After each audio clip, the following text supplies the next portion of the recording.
دلبریه بدنش مرمری بود و هنوزم مرمریه اولی گلپری بود و آخریم گلپریه بدنش مرمری بود و هنوزم مرمریه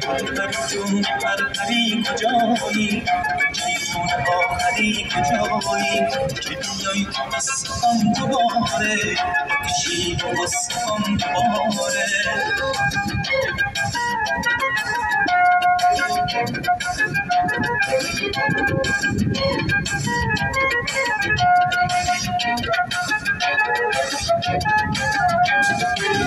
اون روزا خونه میخواستی دل دیوونه میخواستی حالا من خونه دارم دل دیوونه دارم واسه موهای بلنده یه عالم شونه دارم پری جون پری کجایی اینجای جون آخری